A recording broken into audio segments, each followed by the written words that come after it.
Rel tram ditemukan di area proyek MRT Jakarta Fase 2, di sekitar Harmoni hingga Mangga Besar, Kecamatan Gambir, Jakarta Pusat. Tim arkeolog yang menangani temuan tersebut, Carunia Arnilistia mengatakan bahwa 1 dari 3 stasiun tersebut memang benar ditemukan rel tram.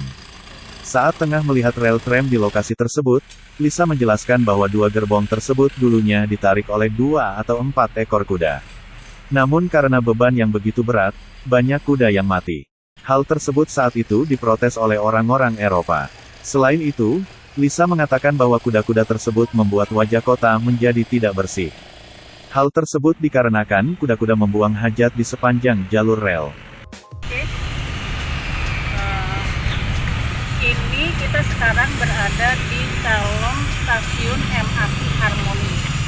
1 dari 3 stasiun yang akan menghubungkan Monas dengan Gelora Kota. Ya.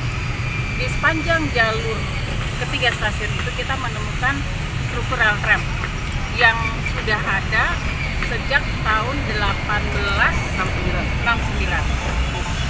Tapi masih rel tram kuda waktu itu, 1869. Jadi gerbong 2 atau 3 gerbong ditarik oleh 2 atau 4 ekor kuda. Dengan beban yang begitu berat, banyak kuda yang mati pada akhirnya. Kemudian kejadian itu diprotes oleh banyak orang Eropa. Alasannya pertama, terlalu banyak kuda yang mati. Ya, dalam setahun itu sampai sekitar 200-an kuda mati. Ya.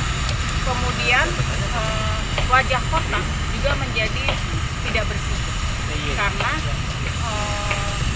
si kuda ini buang hajat sembarangan di sepanjang jalurnya dia.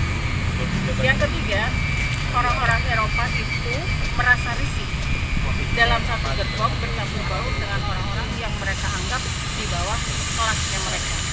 Karena kan pada saat menggunakan tenaga kuda, itu satu gerbong tidak ada kelasnya, bercampur baur. Meskipun di belakangnya ada gerbong lain, tetap bercampur baur. Sampai kemudian ada pemikiran untuk menggunakan tenaga uap yang lebih manusiawi, yang tidak banyak istilahnya mereka membunuh kuda, gitu. Kemudian rel tram uap itu mulai digunakan tahun 1889 gitu. 1889. Lokomotifnya itu diimpor dari Jerman. Kemudian gerbongnya dari Belgia dan Belanda. Lokomotifnya itu menggunakan kettle uap yang diisi tenaga uap bertekanan tinggi di setiap depo uap. Tapi kelemahannya ketika pengisian sering terjadi ledakan. Kemudian ketika si rel tramnya itu jalan, pada saat musim hujan, ketika dia kena hawa dingin, dia mogok.